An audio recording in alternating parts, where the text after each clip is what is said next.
Welcome everyone back to weekly weather updates, and in today's video we're going to have a look at the latest from the live radar, run through the UKV, have a look at the precipitation and the temperature over the next 5 days. So we have the coldest air mass across the UK heading in at the moment that we've seen for a number of months, probably since around May. We have seen a colder air mass than this. Upper air temperatures dropping to around freezing, if not below freezing, especially across Scotland. Again, it's not that cold of an air mass for the UK in general, but it's the coldest air mass we've seen in a number of months as we head into the autumn. Chilly conditions are going to be taking over for all over the next few days with this northerly wind pushing in. It's going to be some very dry, cold air.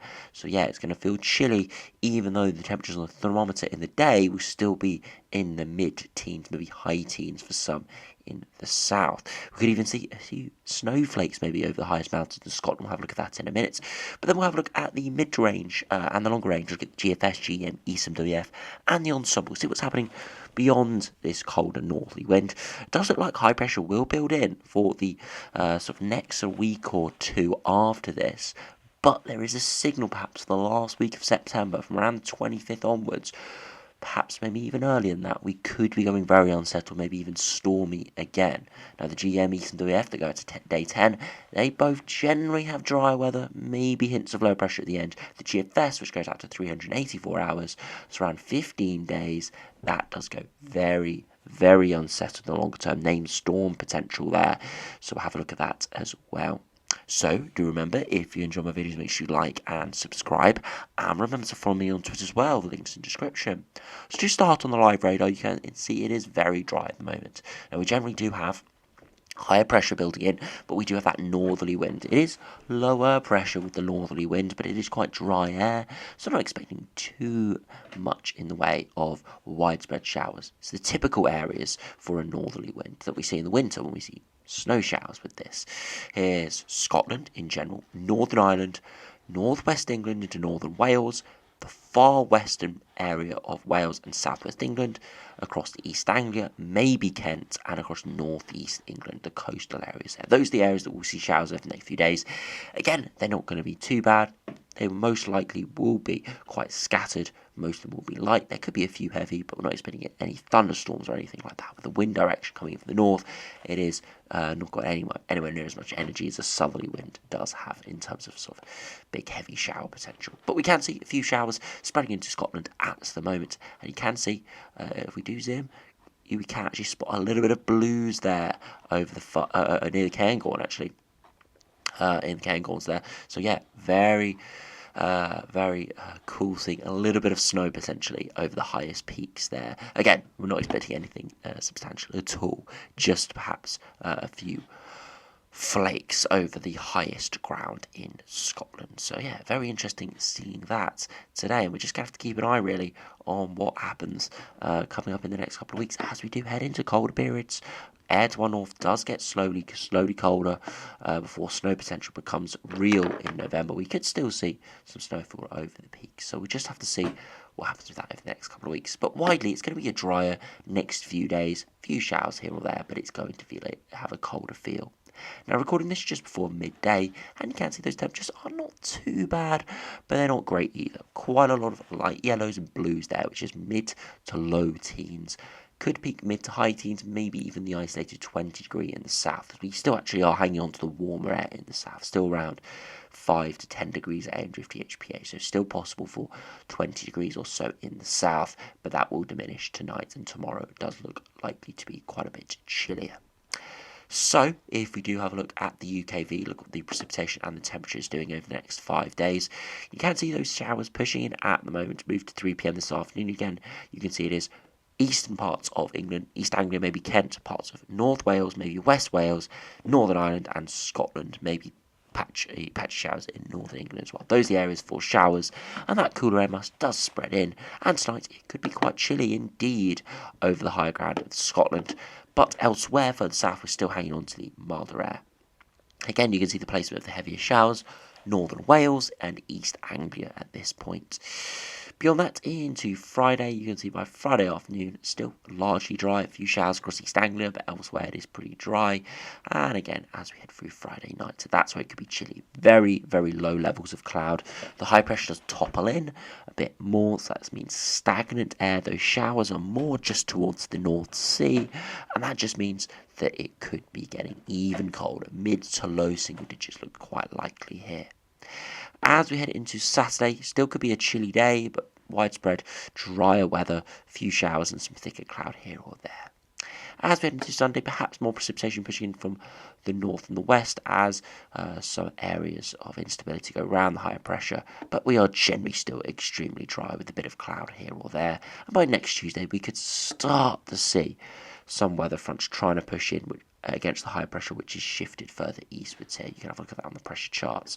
You can see high pressure shifted further eastwards, lower pressure trying to run in off the Atlantic.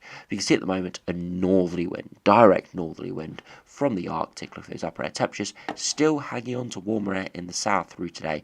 Maybe around 4 or 5 degrees through this afternoon, but dropping to around freezing by tomorrow afternoon. And you can see overnight Friday into Saturday, that's where we have the coldest upper air conditions. You can see the coldest conditions before things start to slightly warm up through Sunday, Monday and Tuesday. So, if we do have a look at the max temperatures, you can see today those max temperatures around 17, 18 degrees in the south, maybe peaking 19 or 20, but a slightly chillier feel out there. Further northwards, mid to low teens looks the highest value. If we do go to tonight's temperatures, you can see just before sunrise, around 6, 7 a.m. In the south, maybe 9, 10, 11, 12 degrees, but further northwards, struggling to get much above 6, 7 or 8 degrees, much, much colder. But it's Saturday night where the coldest conditions I think are going to be. Friday afternoon, again, a degree or two colder, maybe only max temperatures of 15, 16, maybe isolated 17 or 18 in the south, widely mid to low teens, a lot cooler feel. And as we head towards Friday night into the early hours of Saturday, look at that, widely mid to low single digits. Some areas maybe 7, 8 degrees on the coast, maybe 10 degrees, but widely. Towns and cities maybe 6, 7, 8 degrees, anywhere rural dropping towards 5 or lower. And you can see there across Scotland, maybe 1 or 2, or above Ireland, seeing some blues there, and even to northern England, central England, seeing some blues, showing temperatures dropping close towards freezing, so really quite cold there. And Saturday afternoon, still quite chilly, mid to high teens in a couple areas in the south, but widely mid to low teens elsewhere. And through Saturday night into Sunday, still chilly, still could be mid-single digits, but more likely areas are towards 5 to 10 degrees than below 5 degrees. But it is still pretty cold. It's going to be nippy if you're up early on Sunday. And by Sunday afternoon, still widely chilly. Mid to low teens, but maybe high teens in the far south.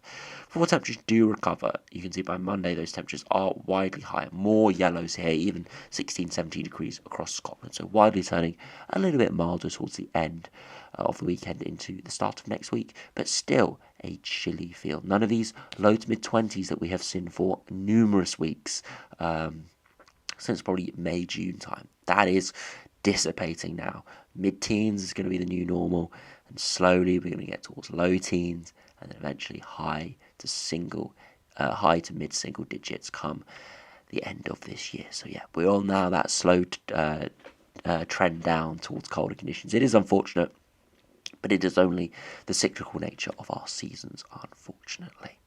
So if you go over to the GFS and see what that is showing over the next couple of weeks, you can see that cold northerly wind at the moment. Look at that potential equivalent temperature. Really chilly, blues heading in, just showing this sort of air mass and where it's coming from. Really chilly under that higher pressure, especially through Friday night into Saturday. The upper air temperatures generally are cold, around freezing at 850 HP, really quite chilly, before high pressure does topple in, turning things drier, perhaps slightly milder towards early next week, before low pressure tries to run in perhaps in around a week's time. But the high pressure keeps it at bay. But look at this GFS run, perhaps an ex-tropical system pushing into the Atlantic, spinning it up. Look at that, really stormy in the mid-Atlantic. Very, very unsettled there, and we could be going very stormy there. Now, the UK actually remains to the east of these storms. We would still see the weather fronts, we would still see some very strong winds, but we wouldn't see the strongest winds and the most unsettled and dangerous conditions because the centre of the low stay towards Iceland out into the North Atlantic. So, wouldn't be direct hits from these storms, but still could be impactful. Now, I must say it is 300 hours plus, so it is very, very uncertain, very far in the longer range.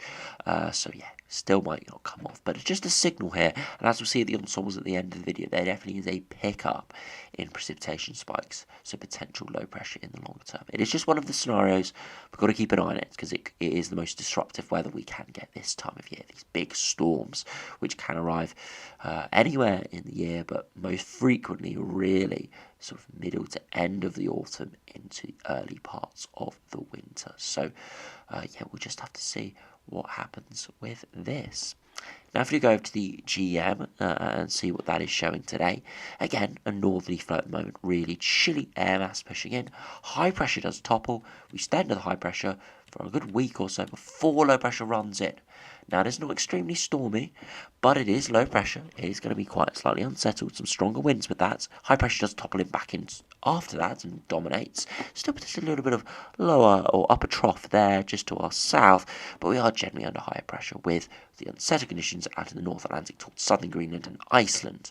So again, very similar to the GFS. If we did run this on, be very interested to see if these lows do tumble in towards the UK, but it is still in medium to longer range, so it is still something to keep an eye on. And yeah, as I said, we'll just have to see if it does come off and what happens with it at this stage. Now, if we go over to the ECMWF, see how that does compare out to day 10. Again, the northerly wind at the moment, really quite chilly northerly flow. High pressure built in, looks quite settled, and then about in a week's time, unsettled lower pressure pushes in. Now, this is not particularly stormy, it's an upper trough. It would generally be just unsettled instability, a lot of showers around, but not too stormy sort of conditions. Not very windy, not loads of heavy precipitation around, just a lot of showers. But this has definitely got that sort of amplification in the jet stream. So slightly different to the GM and the GFS. So it just shows you there is a lot of uncertainty in the longer term. It's very difficult to say exactly what we're going to see, but all runs have high pressure at least to day 7, and then have lower pressure trying to push in. But in what capacity it does push in, whether it's just an upper trough, whether it's just a little localized low pressure system, if it's a big low pressure system like this, but not particularly deep, or whether it is a very stormy low pressure system like the GFS tries to build in the longer term, that is yet to be determined. So we'll just have to see, as I said, what happens with that.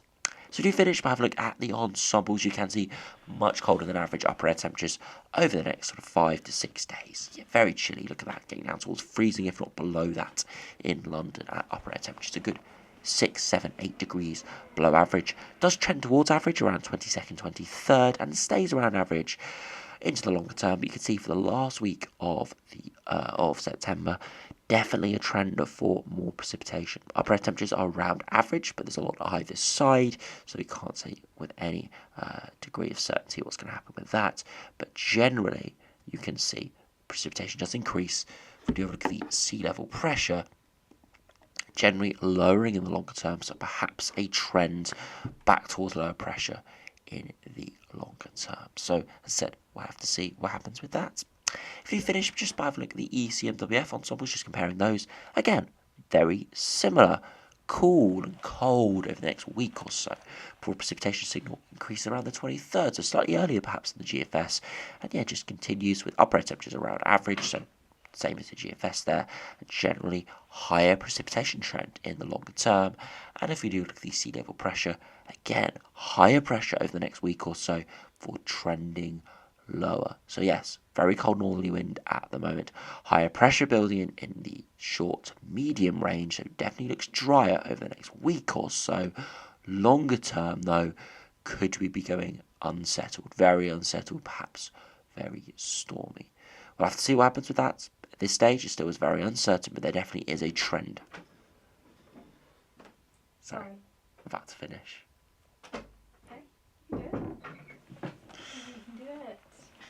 Plug your ears. Okay, let's sit down first.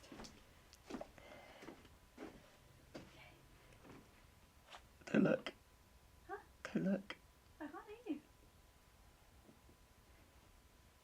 So there definitely is a trend in the long term, so we just have to see how it does develop beyond that. So yeah, we'll have to have a look. So enjoy the dry weather over the next week or so, as the end of September might not be too pleasant from looking at these charts today.